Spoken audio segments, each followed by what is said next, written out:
Hello there, this is John in UK, and this regards this COVID-19. What I must say is that this COVID-19 has been known since 2002 to present day.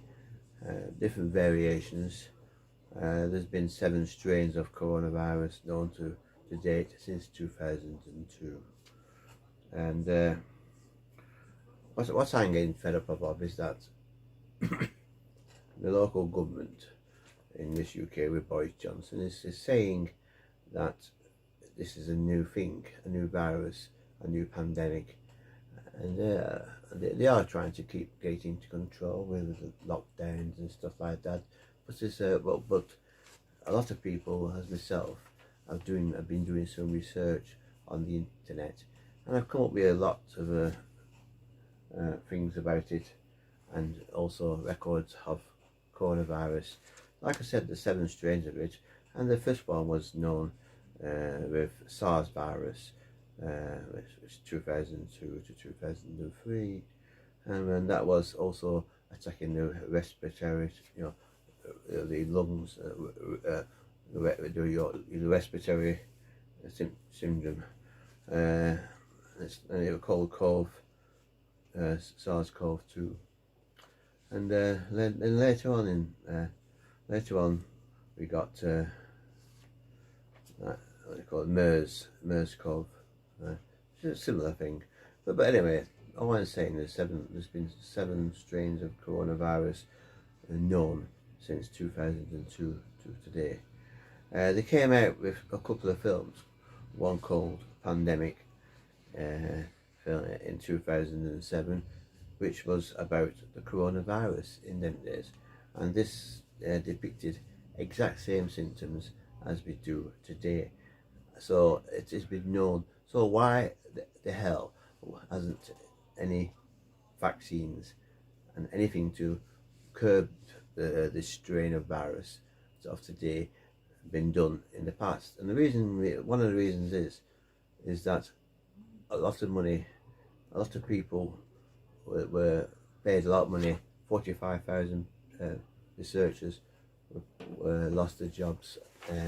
So the actual we got things like getting rid of the cancer, but why aren't we trying to keep at bay these coronaviruses? 7 strains of them. So there could have been something done back in from 2002 to 2007. And then there's another film what came out called Contagion, which is a similar thing again, and in 2011 by Dr. Tom Frieden, and he contributed along with other researchers of the possibility in the film, the contagion in the film, the pandemic. So what I'm saying is that why the hell hasn't something been done about it in them days, and investment in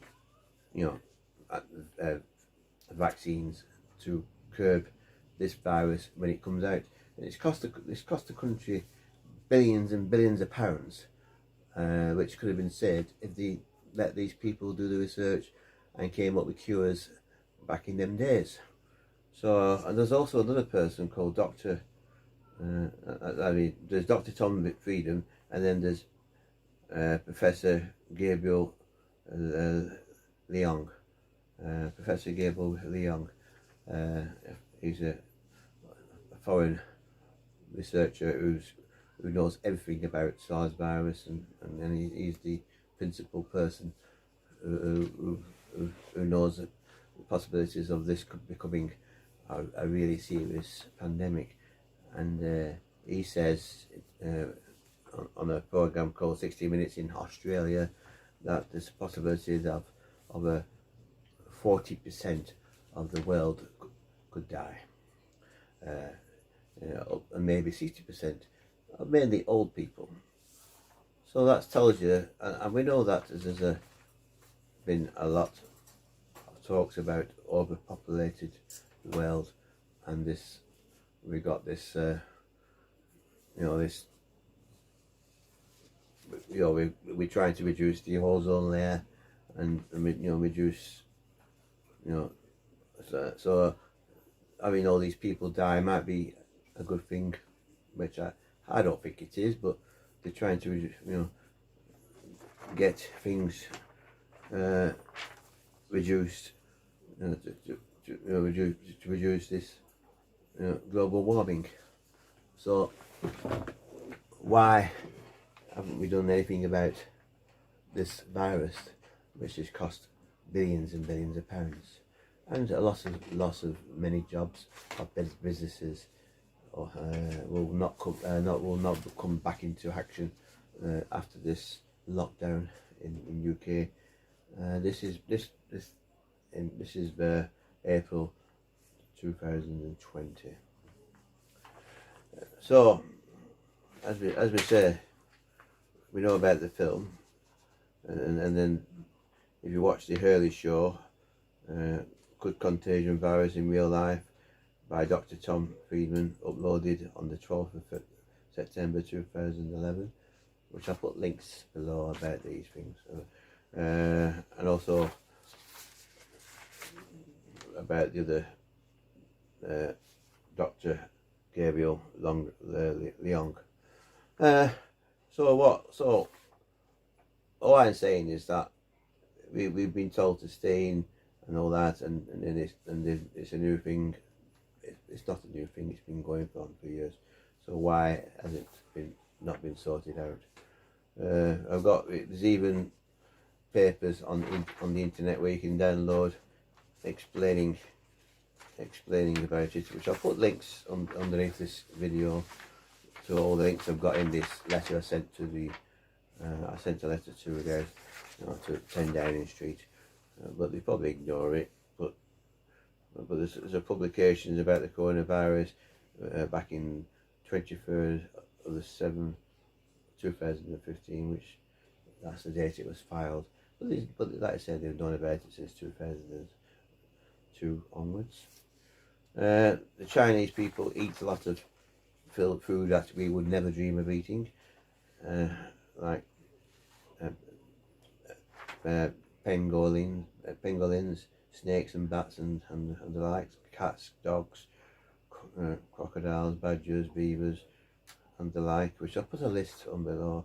There's 120 species, but what they eat are wild animals, which are taken from the wild, and also that by taking them from the wild, they're reducing the population of the wild animals and making them go out of action, especially the pangolins, which is supposed to be a delicacy to eat the meat, and then it's been suspected that they're the ones that's actually passed up the COVID-19 hunters, along with snakes and bats, and cross-contamination in the markets of Wuhan. The markets are all on China. China isn't the only people who have these markets. It's the markets are all around the world, Taiwan, Bangkok, and places of that nature. A lot of this documentation we'll put underneath the video, so you can actually read it in detail. My research I've been doing over, which I submitted to the 10 Downing Street. Like the pangolins, for instance, the Chinese like them for eating, and also for the shells, which it says here, used in traditional Chinese medicine. The scales are used in a variety of purposes. The pangolins are boiled and remove the shells, which are dried, roasted, and then solid based, and claims that they assimilate lactation, help to drain the pus and relieve the skin and diseases or palsy. So, but that's all probably just fiction, and it's all this basically they hunted to extinction, like a lot of these wild animals what's are in these cages and butchered on the site, and blood everywhere, and it's got cross-contamination from blood from each animal. There's no actually good hygiene in these markets.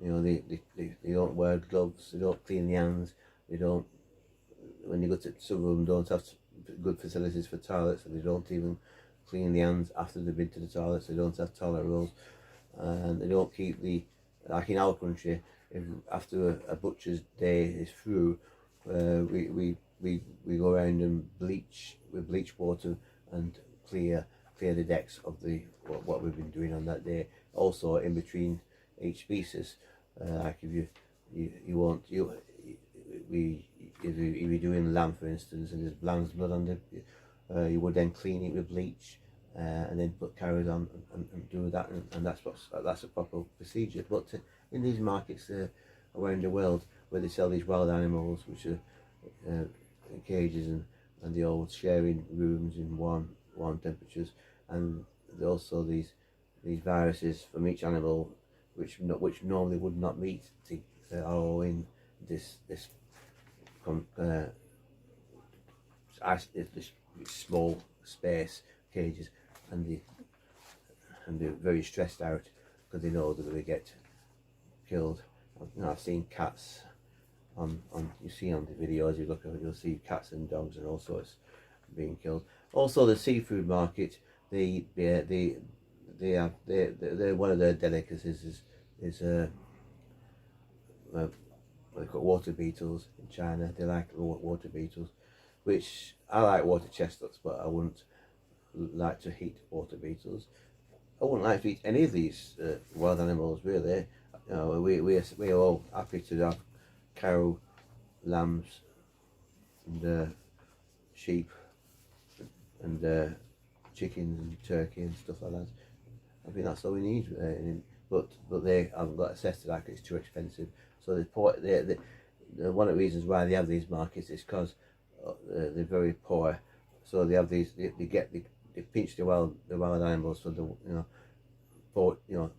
fortune from the wild, and you just put them on the table and sell to people who haven't got much money, who are low pay. Because most people in China and other countries are on low pay, so they have to subsidise themselves by buying cheap food on these open markets, along with the seafood. They sell things. Some of the seafood is got viruses on them even when they're sold. So yes, it needs to be stopped. So what we should be doing is concentrating on maybe shutting these markets down, or keep researching into medical, and keep these viruses and possibly get some vaccines before these pandemics come out again. Because the next pandemic could be even worse and or similar to this one, or or cause a lot more deaths. But it seems strange that it's in the older people, and there's been talks that people are living too long. So have a think about it. Yes, let's stop it. Let's stop it. All this thing about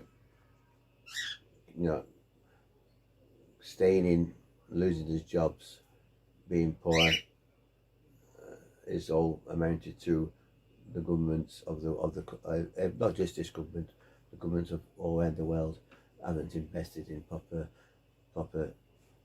antidotes and vaccines to remedy these pandemics when they came in, because they probably did know that it was going to happen, and then they let it happen. And the directors of the films said that Dr. Fieldman especially has said that this could have happened back in 2011, 2007. So it's happened. So the film's come true. So what the hell has been happening?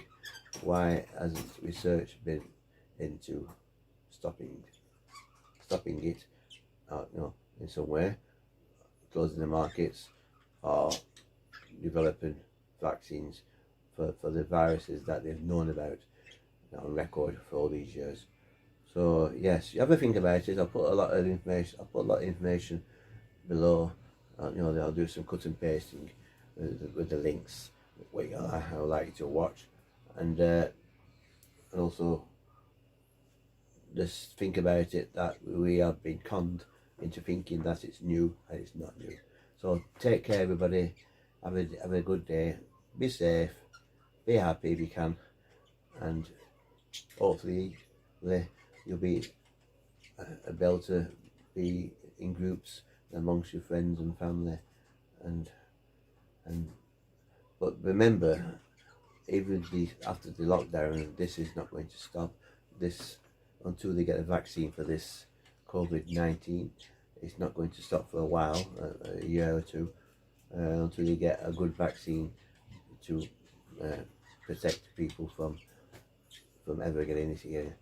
But it's a worldwide problem, so they have to get a worldwide vaccine, which is going to take a lot of time. So take care, everybody, and I'll sign off now. Thank you for listening.